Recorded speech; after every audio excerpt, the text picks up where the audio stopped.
ನಮಸ್ಕಾರ. ನಾನು ನಿಮ್ಮ ಅನುಷಿತ್ ದೇವರ್ನವದ್ಗಿ. ಅನುಷಿತ್ ಪಾಲಿಟಿ ಕ್ಲಾಸಸ್ಗೆ ಸ್ವಾಗತ.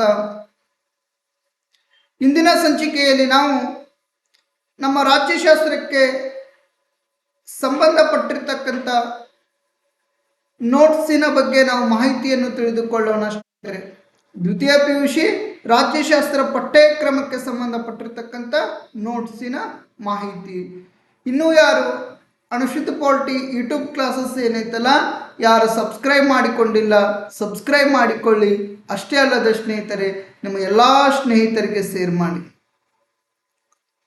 ನಮ್ಮ ರಾಜ್ಯಶಾಸ್ತ್ರದ ನೋಟ್ಸಿನೊಳಗ ಇರ್ತಕ್ಕಂಥ ಅಂಶಗಳು ಯಾವ ಅಂಶಗಳನ್ನು ಒಳಗೊಳ್ಳಲಾಗಿದೆ, ಯಾವ ರೀತಿ ಪ್ರಶ್ನೆಗಳನ್ನು ಒಳಗೊಳ್ಳಲಾಗಿದೆ, ಯಾರು ಈ ನೋಟ್ಸ್ ಅನ್ನು ಸರಿಯಾದ ರೀತಿಯೊಳಗೆ ಅಧ್ಯಯನ ಮಾಡ್ತಾರಲ್ಲ ಅವ್ರೇನಪ್ಪ ಅಂದ್ರೆ 80ಕ್ಕೆ 80 ಅಂಕಗಳನ್ನು ಪಡೆದುಕೊಳ್ಳಬಹುದು. ಸ್ನೇಹಿತರೆ, ಹೋದ ವರ್ಷ ಹಲವಾರು ಜಿಲ್ಲೆಯಿಂದ ನೋಟ್ಸ್ಗಳನ್ನು ತರಿಸಿಕೊಂಡಿದ್ದಾರೆ. ಇವತ್ತು ಮಂಗಳೂರು ತನಕ, ಮೈಸೂರು ಆಗಿರ್ಬೋದು, ಮಂಡ್ಯ ಆಗಿರ್ಬೋದು, ಚಿಕ್ಕಮಗಳೂರು ಆಗಿರ್ಬೋದು, ಬಳ್ಳಾರಿ ಆಗಿರ್ಬೋದು, ವಿಜಯನಗರ ಆಗಿರ್ಬೋದು, ಬೆಳಗಾವಿ ಆಗಿರ್ಬೋದು, ಗದಗ ಆಗಿರ್ಬೋದು, ಹಾಸನ ಆಗಿರ್ಬೋದು, ಹಾವೇರಿ ಆಗಿರ್ಬೋದು, ಹಲವಾರು ಜಿಲ್ಲೆಗಳಿಗೆ ನಮ್ಮದೇ ಆಗಿರ್ತಕ್ಕಂಥ ನೋಟ್ಸ್ ಕೊಟ್ಟು ಕಳಿಸಿದ್ದೇವೆ. ಅದಕ್ಕಾಗಿ ಈ ವರ್ಷನಲ್ಲಿ ಕೆಲವೊಂದಿಷ್ಟು ಅಂಶಗಳನ್ನು ಬದಲಾವಣೆ ಮಾಡಿದ್ದೇವೆ. ಕೆಲವೊಂದಿಷ್ಟು ಪ್ರಶ್ನೆಗಳೇನಪ್ಪ ಅಂದ್ರೆ ಮತ್ತಷ್ಟು ನಾವೇನು ಮಾಡಿದ್ದೆವು, ಯಾಡ್ ಮಾಡಿದ್ದೇವೆ ಈ ನೋಟ್ಸಿನೊಳಗ. ಒಟ್ಟು 1ನೇ ಅಧ್ಯಾಯದಿಂದ ಹಿಡಿದು 9ನೇ ಅಧ್ಯಾಯದವರೆಗೆ ಏನಪ್ಪ ಅಂದ್ರೆ ನೋಟ್ಸ್ ಅನ್ನು ನಾವು ಕಾಣ್ತೀವಿ. 1ನೇ ಅಧ್ಯಾಯದಿಂದ 9ನೇ ಅಧ್ಯಾಯದೊಳಗಿರ್ತಕ್ಕಂಥ ಬೆಟ್ಟ ಸ್ಥಳ ಪ್ರಶ್ನೆಗಳ ಬಗ್ಗೆ ನಾವು ಕಾಣಬಹುದು. ಅಷ್ಟೇ ಅಲ್ಲದೆ ಹೊಂದಿಸಿ ಬರೆಯಿರಿ ಪ್ರಶ್ನೆಗಳನ್ನು ಸಹಿತ ಕಾಣಬಹುದು. 1 ಅಂಕದ ಪ್ರಶ್ನೆಗಳು ಯಾವ ರೀತಿ ರೆಡಿ ಮಾಡಿದ್ದೇವೆ ಅಂದ್ರೆ 2015ರ ಪ್ರಶ್ನೆ ಪತ್ರಿಕೆಯಿಂದ ಹಿಡಿದು 2026ರ ಪ್ರಶ್ನೆ ಪತ್ರಿಕೆಯನ್ನು ಒಳಗೊಂಡು ಅಷ್ಟೇ ಅಲ್ಲದೆ ಸ್ನೇಹಿತರೆ 2 ಅಂಕದ ಪ್ರಶ್ನೆಗಳನ್ನು ಅದೇ ರೀತಿ 2015ರ ಪ್ರಶ್ನೆ ಪತ್ರಿಕೆಯಿಂದ ಹಿಡಿದು 2026ರ ಪ್ರಶ್ನೆ ಪತ್ರಿಕೆ ಒಳಗೊಂಡೇನಪ್ಪ ಅಂದ್ರೆ 2 ಅಂಕದ ಪ್ರಶ್ನೆಗಳನ್ನು ಸಿದ್ಧಪಡಿಸಲಾಗಿದೆ. 1 ಅಂಕದ ಪ್ರಶ್ನೆಗಳನ್ನು ಅದೇ ರೀತಿ ಸಿದ್ಧಪಡಿಸಲಾಗಿದೆ. 2 ಅಂಕದ ಪ್ರಶ್ನೆಗಳನ್ನು ಸಹಿತ 2015ರಿಂದ ಹಿಡಿದು 2026ರ ಪ್ರಶ್ನೆ ಪತ್ರಿಕೆಯಲ್ಲಿ ಇರ್ತಕ್ಕಂಥ ಪ್ರಶ್ನೆಗಳನ್ನು ಪ್ರತಿ ಅಧ್ಯಾಯದೊಳಗೆ ನಾವೇನು ಮಾಡಿದ್ದೇವೆ ಅಂದರೆ ಕ್ರೋಢೀಕರಣ ಮಾಡಲಾಗಿದೆ ಸ್ನೇಹಿತರೆ. ಅದಕ್ಕಾಗಿ ಈ ನೋಟ್ಸ್ ಏನೈತಲ್ಲ ಪ್ರತಿಯೊಬ್ಬರಿಗೆ ಅನುಕೂಲಕರವಾದಂಥ ನೋಟ್ಸ್ ಆಗಿದೆ ಸ್ನೇಹಿತರೆ. ಸರಳ ರೀತಿಯಲ್ಲಿ ಇದನ್ನು ತಿಳಿ ಹೇಳುವಂಥ ಪ್ರಯತ್ನಗಳನ್ನು ಈ ನೋಟ್ಸ್ನಲ್ಲಿ ಮಾಡಲಾಗಿದೆ ಸ್ನೇಹಿತರೆ. ಉದಾಹರಣೆಗೆ ನೋಡ್ಬೋದು ಯಾವ ರೀತಿ ಮಾಡಲಾಗಿದೆ. ಅಧ್ಯಾಯ 1 ಭಾರತದ ರಾಜಕೀಯ ವ್ಯವಸ್ಥೆಯ ಉಗಮ ಮತ್ತು ಬೆಳವಣಿಗೆ. ಈ ಅಧ್ಯಾಯದೊಳಗೆ ಏನಪ್ಪ ಅಂದ್ರೆ ಬಹು ಆಯ್ಕೆ ಪ್ರಶ್ನೆಗಳನ್ನು ರೆಡಿ ಮಾಡಲಾಗಿದೆ. ಸುಮಾರು ಎಷ್ಟು ಪ್ರಶ್ನೆಗಳನ್ನು ಬಹು ಆಯ್ಕೆ ಪ್ರಶ್ನೆಗಳು ರೆಡಿ ಮಾಡಲಾಗಿದೆ ಅಂತ ನೋಡೋದಾದ್ರೆ ಸುಮಾರು ಏನಪ್ಪ ಅಂದ್ರೆ 12 ಪ್ರಶ್ನೆಗಳನ್ನು. ಎಷ್ಟು ಪ್ರಶ್ನೆಗಳು? ಸುಮಾರು 12 ಪ್ರಶ್ನೆಗಳು. ಈಗ ಉದಾಹರಣೆ ಈ ಚಿತ್ರ ಕೊಟ್ಟಾರ ನೋಡಿ, ಕೆಳಗಿನ ಚಿತ್ರವನ್ನು ಗುರುತಿಸಿ ಮತ್ತು ಅದು ಯಾವಾಗ ಜಾರಿಗೆ ಬಂದಿತ್ತು ಅಂತ ಪ್ರಶ್ನೆ ಮಾಡಲಾಗಿದೆ. ಇದು ಯಾವುದು ಚಿತ್ರಪ್ಪ ಅಂದರೆ ಭಾರತ ಸಂವಿಧಾನದ ಚಿತ್ರ. ಯಾವ ಚಿತ್ರ ಐತಿದು? ಭಾರತ ಸಂವಿಧಾನದ ಚಿತ್ರ. ಹಾಗಾದರೆ ಭಾರತ ಸಂವಿಧಾನ ಜಾರಿಗೆ ಬಂದಿದ್ದೆವಾಗ 1950 ಜನವರಿ 26. ಅಂದರೆ ಈ ರೀತಿ ಸರಿಯಾದ ಉತ್ತರ ಯಾವುದಿರ್ತಲ್ಲ ಅದಕ್ಕೆ ಏನು ಮಾಡಿದ್ದೆ ನಾವು ಬೋಲ್ಡ್ ಮಾಡ್ಕೊಂಡು ಬಿಟ್ಟಿದ್ದು.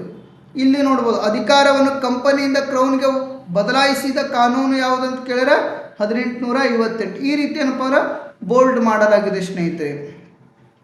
ನೆಕ್ಸ್ಟ್ ಏನಪ್ಪ ಅಂದರೆ ಬಿಟ್ಟ ಸ್ಥಳ ಪ್ರಶ್ನೆಗಳು. ಇಲ್ಲಿ ನೋಡ್ಬೋದು ಡ್ಯಾಶ್ ಡ್ಯಾಶ್ ಅನ್ನು ದ್ವಿಸರ್ಕಾರಿ ವ್ಯವಸ್ಥೆ ಎನ್ನುತ್ತೇವೆ ಅಂತ ಪ್ರಶ್ನೆ ಮಾಡಲಾಗಿದೆ.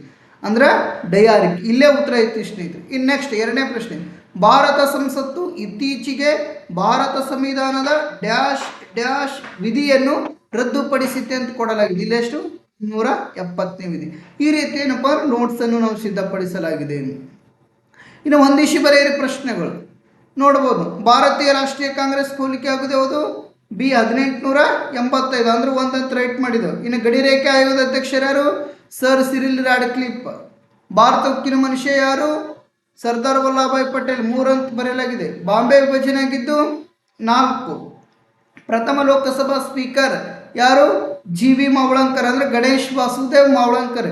ಈ ರೀತಿ ಏನಪ್ಪ ಅಂದ್ರೆ ನೋಟ್ಸನ್ನು ರೆಡಿ ಮಾಡಲಾಗಿದೆ. ಇನ್ನು 1 ಅಂಕದ ಪ್ರಶ್ನೆಗಳು 2015 ಪ್ರಶ್ನೆ ಪತ್ರಿಕೆಯಿಂದ ಹಿಡಿದು 2026 ಪ್ರಶ್ನೆ ಪತ್ರಿಕೆಯನ್ನು ಒಳಗೊಂಡು 2 ಅಂಕದ ಪ್ರಶ್ನೆಗಳು ರೆಡಿ ಮಾಡಲಾಗಿದೆ.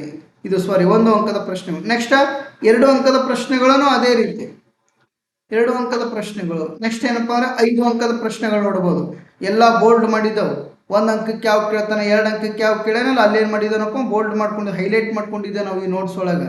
ಇಲ್ಲಿ ನೋಡ್ಬೋದು, ಇಲ್ಲಿ ಈ ರೀತಿ ಪ್ರತಿಯೊಂದು ಈ ರೀತಿ ನೋಟ್ಸ್ನಲ್ಲಿ ಕಾಣ್ಬೋದು ನಾವು. ಈ ನೋಡ್ಬೋದು, ಇದು 2 ಅಂಕಕ್ಕೆ ಕೇಳಿದ ಪ್ರಶ್ನೆ. ಫೆಡರಲ್ ನ್ಯಾಯಾಲಯ ಎಲ್ಲಿ ಮತ್ತು ಯಾವಾಗ ಸ್ಥಾಪನೆ ಮಾಡಲಾಯಿತು? 1937 ದೆಹಲಿ ಒಳಗೆ ಫೆಡರಲ್ ನ್ಯಾಯಾಲಯ ಸ್ಥಾಪನೆ ಮಾಡ್ರಿ. ಈ ರೀತಿ ಹೈಲೈಟ್ ಪ್ರತಿಯೊಂದು ಹೈಲೈಟ್ ಮಾಡ್ಕೊಂಡಿದ್ದೆವು. ನೆಕ್ಸ್ಟ್ 47 ಕಾಯ್ದೆ ನೋಡ್ರಿ ಯಾವ ರೀತಿ ಐತಿ, ಯಾವ ರೀತಿ ಬರೆಯಲಾಗಿದೆ.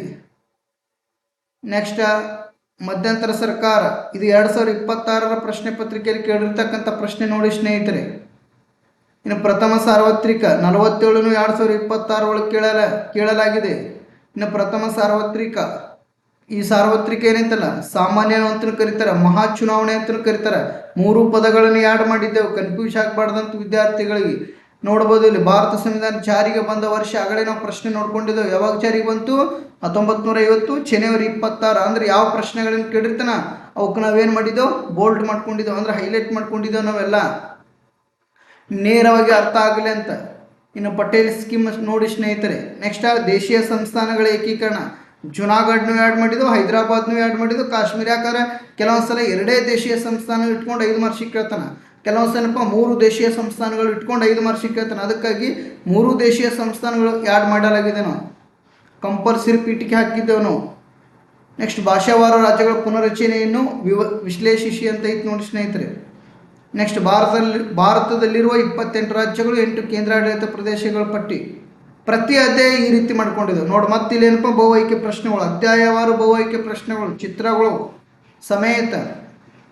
ನೆಕ್ಸ್ಟ್ ಬಿಟ್ಟ ಸ್ಥಳ ಪ್ರಶ್ನೆಗಳು. ನೆಕ್ಸ್ಟ್ ಏನಪ್ಪ ಹೊಂದಿಸಿ ಬರೆಯಿರಿ ಪ್ರಶ್ನೆಗಳು. ನೆಕ್ಸ್ಟ್ 1 ಅಂಕದ ಪ್ರಶ್ನೆಗಳು. ನೆಕ್ಸ್ಟ್ 2 ಅಂಕದ ಪ್ರಶ್ನೆಗಳು.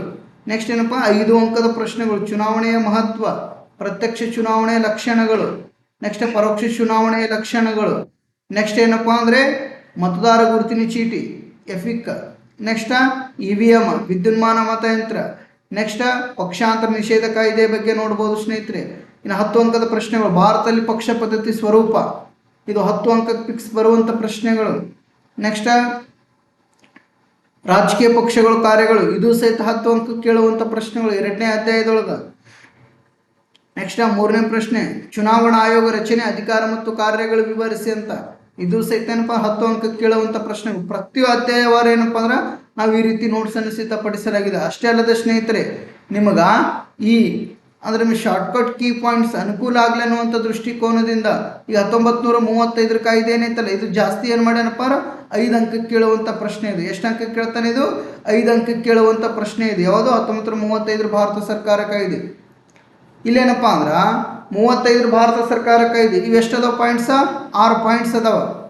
ನಿಮ್ಗೊಂದು ವೇಳೆ ಇದ್ರ ಎಕ್ಸ್ಪ್ಲೇನ್ ಗೊತ್ತಿಲ್ಲ ಅಂದ್ರೆ ನಿಮ್ಗೆ ಬರೀ ಪಾಯಿಂಟ್ಸ್ ಅಷ್ಟೇ ಗೊತ್ತದಾವ ಅಂದ್ರೆ ನೀವು ಪಾಯಿಂಟ್ಸ್ ಅಷ್ಟು ಬರೆದ್ರಪ್ಪ ಎಷ್ಟು ಮಾರ್ಕ್ಸ್ ಬರ್ತಾವೆ ನಿಮ್ಗೆ? 2 ಮಾರ್ಕ್ಸ್ ಬರ್ತಾವೆ ನಿಮ್ಗೆ. ಬರೀ ಪಾಯಿಂಟ್ಸ್ ಅಷ್ಟೇ ಬರೆದ್ರೆ ಎಷ್ಟು ಮಾರ್ಕ್ಸ್? 2 ಮಾರ್ಕ್ಸ್ ಬರ್ತಾವೆ ನೋಡಿ ಸ್ನೇಹಿತರೆ. ಈ ಪಾಯಿಂಟ್ಸ್ ಯಾವ ರೀತಿ ನೆನ್ಪಿಟ್ಕೊಳ್ಬೇಕು? ಶಾಸಕ ಪೇ ಆಫ್, ಶಾಸಕ ಪೇ ಆಫ್. ಶಾ ಅಂದರೆ ಶಾಸಕಾಂಗ, ಸ ಅಂದರೆ ಸಂಯುಕ್ತ ಪದ್ಧತಿ, ಕೆ ಅಂದರೆ ಕೇಂದ್ರದಲ್ಲಿ ದ್ವಿಸರ್ಕಾರ ಪದ್ಧತಿ, ಫೆ ಅಂದರೆ ಫೆಡರಲ್ ನ್ಯಾಯಾಲಯ, ಆ ಅಂದರೆ ಅಧಿಕಾರ ವಿಭಜನೆ, ಪ ಅಂದರೆ ಪ್ರಾಂತೀಯ ಸ್ವಾಯತ್ತತೆ. ಈ ರೀತಿ ಕೋಡ್ಗಳನ್ನು ಇದು ಸಪ್ರೇಟ್ ಕೊಡ್ತೇವೆ ನಿಮಗೆ. ಕಾಪಿ ಸಿಸ್ಟಮ್, ಪಾಕೆಟ್ ಸಿಸ್ಟಮ್ ಏನಪ್ಪ ಇದು ಸಪ್ರೇಟ್ ಕೊಡ್ತೇವೆ ನಾವು. ಇದು ನೋಟ್ಸ್ ಜೊತೆ, ಪ್ರತಿಯೊಂದು ನೋಟ್ಸ್ ಜೊತೆ ಸಪ್ರೇಟ್ ಕೊಡಲಾಗೋದು.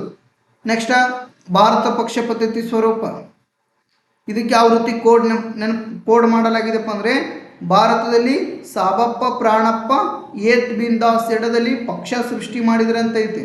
ಈ ರೀತಿ ಕೋಡ್ ಮಾಡಲಾಗಿದೆ ಸ್ನೇಹಿತರೆ. ಇನ್ನು ರಾಜಕೀಯ ಪಕ್ಷಗಳು ಕಾರ್ಯಗಳು, ಇದು ಸಹಿತ 10 ಅಂಕಕ್ಕೆ ಕೇಳುವಂಥ ಪ್ರಶ್ನೆ. ಇದಕ್ಕೆ ಯಾವ ರೀತಿ ಕೋಡ್ ಮಾಡಿದೆವು? ರಾಚು, ಅಚ್ಚು, ಸಾವಿ, ಸರ್ವರ್ನಲ್ಲಿ ಸರ್ಕಸ್ ಮಾಡಿದರು. ರಾಚು, ಅಚ್ಚು, ಸಾವಿ, ಸರ್ವರ್ನಲ್ಲಿ ಸರ್ಕಸ್ ಮಾಡಿದರು. ಈ ರೀತಿ ಏನಪ್ಪ ಅಂದ್ರೆ ಪ್ರತಿಯೊಂದಕ್ಕೂ ನಾವು ಕೋಡ್ ಮಾಡಿದೆವು. ಸಪ್ರೇಟ್ ಪಾಕೆಟ್ ಸಿಸ್ಟಮ್ ಏನೈತಲ್ಲಿ ಸಪ್ರೇಟ್ ಕೊಡ್ತೇವೆ ನಾವು ನಿಮಗೆ. ಇದೇನಪ್ಪ ಅಂದ್ರೆ ಸಪ್ರೇಟ್, ಪ್ರತಿಯೊಂದು ನೋಡ್ ಜೊತೆ ಏನಪ್ಪ ಇದು ಸಪ್ರೇಟ್ ಕೊಟ್ಬಿಡ್ತೇವೆ ನಿಮಗೆ. ಆಯಿತಾ. ನೆಕ್ಸ್ಟ್ ನಿಮಗೇನಪ್ಪ ಅಂದ್ರೆ ಈ ನೋಟ್ಸಿನ ಜೊತೆ ಸುಮಾರು 9 ಕ್ವಶನ್ ಪೇಪರ್ಗಳನ್ನು ಕೊಡ್ತೀನಿ ನಾನು. 9 question paper, 2024 3 question paper, 2025 3 question paper, next 2025 ಒಂದಿಷ್ಟು ಏನಪ್ಪ ಮಾದರಿ ಕ್ವಶನ್ ಪತ್ರಿಕೆ ಬಿಡಲಾಗಿದೆ, ಪ್ರಶ್ನೆ ಪತ್ರಿಕೆ ಅವಿಷ್ಟು. ನೆಕ್ಸ್ಟ್ ಏನಪ್ಪ 2026 ಇರ್ತಕ್ಕಂಥ 1ನೇ ಕ್ವಶನ್ ಪೇಪರ್. ಒಟ್ಟು ಟೋಟಲ್ ಸುಮಾರು ನಿಮಗೆ ಎಷ್ಟು ಪ್ರಶ್ನೆ ಪತ್ರಿಕೆಗಳನ್ನು ಕೊಡ್ತೀನಿ? 9 ಪ್ರಶ್ನೆ ಪತ್ರಿಕೆಗಳನ್ನು ಕೊಡ್ತೀನಿ ನಿಮಗೆ. ಅದಕ್ಕಾಗಿ ಈ ನೋಟ್ಸ್ ಏನೈತಲ್ಲ ಆದಷ್ಟು ಏನಪ್ಪ ಅಂದ್ರೆ ಪಡೆದುಕೊಳ್ಳಿ. ಸುಮಾರು ಇದು 80ಕ್ಕೆ 80 ಅಂಕಗಳನ್ನು ಪಡೆದುಕೊಳ್ಳುವಂಥ ನೋಟ್ಸ್ ಆಗಿದೆ ಸ್ನೇಹಿತರೆ. ಬೇಕಾದರೆ ನೀವು ನೋಡ್ಬೋದು. ನಾವು ನಿಮ್ಗೆ ಅಷ್ಟೇ ಅಲ್ಲ, 1ನೇ ಚಾಪ್ಟರ್ ಹಿಡ್ಕೊಂಡು, ಎಷ್ಟನೇ ಚಾಪ್ಟರ್ ಹಿಡ್ಕೊಂಡು 1ನೇ ಚಾಪ್ಟರ್ ಹಿಡ್ಕೊಂಡು 7ನೇ ಚಾಪ್ಟರ್ ತನಕ ಈಗಾಗಲೇ ಅನ್ಶುದ್ಧ ಪಾಲಿಟಿ ಕ್ಲಾಸಸ್ನಲ್ಲಿ ನಿಮಗೆ ಎಲ್ಲ ಕ್ಲಾಸ್ಗಳನ್ನು ಸಿಗ್ತಾವೆ. ನಿಮಗೆ ಯಾರು ನನ್ನ ಕ್ಲಾಸ್ ಕೇಳ್ತೀರಿ, ಯಾರು ನಾನು ನೋಟ್ಸ್ ರೆಫರ್ ಮಾಡ್ತೀರಿ, ನೀವು ರಾಜ್ಯಶಾಸ್ತ್ರ ವಿಷಯದೊಳಗೆ ಸುಮಾರು 80ಕ್ಕೆ 80 ಅಂಕಗಳನ್ನು ಪಡೆದುಕೊಳ್ಬೋದು. ಎಷ್ಟು ಅಂಕಗಳನ್ನು ಪಡೆದುಕೊಳ್ಳಬಹುದು? 80ಕ್ಕೆ 80 ಅಂಕಗಳನ್ನು ಪಡೆದುಕೊಳ್ಳಕ್ಕೆ ಸೂಕ್ತ ಐತಿ. ಯಾಕಪ್ಪ ಅಂದ್ರೆ ಬಹುಆಯ್ಕೆ ಪ್ರಶ್ನೆಗಳನ್ನು ಬಿಡಿಸಿದೆವು, ಬೆಟ್ಟ ಸ್ಥಳ ಪ್ರಶ್ನೆಗಳನ್ನು ಬಿಡಿಸಲಾಗಿದೆ, ಹೊಂದಿಸಿ ಬರೆಯಲು ಪ್ರಶ್ನೆಗಳನ್ನು ಬಿಡಿಸಲಾಗಿದೆ. ಇನ್ನು 2015 ಇಟ್ಕೊಂಡು 26 ಪ್ರಶ್ನೆ ಪತ್ರಿಕೆ ಒಳಗೊಂಡು 1 ಅಂಕದ ಪ್ರಶ್ನೆಗಳನ್ನು ಸಿದ್ಧಪಡಿಸಲಾಗಿದೆ, 2 ಅಂಕದ ಪ್ರಶ್ನೆಗಳನ್ನು ಸಿದ್ಧಪಡಿಸಲಾಗಿದೆ, 5 ಅಂಕದ ಪ್ರಶ್ನೆ ಅಷ್ಟೇ ಅಲ್ಲದ ಸ್ನೇಹಿತರೆ 10 ಅಂಕದ ಪ್ರಶ್ನೆಗಳನ್ನು ಸಹಿತ ಸಿದ್ಧಪಡಿಸಲಾಗಿದೆ.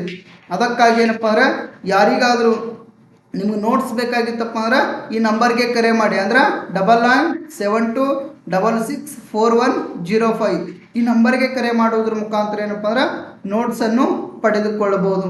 ಇಲ್ಲಿಗೆ ನಾನು ನನ್ನ ಮಾಹಿತಿಯನ್ನು ಮುಕ್ತಾಯಗೊಳಿಸುತ್ತಿದ್ದೇನೆ. ಎಲ್ಲರಿಗೂ ಶುಭವಾಗಲಿ.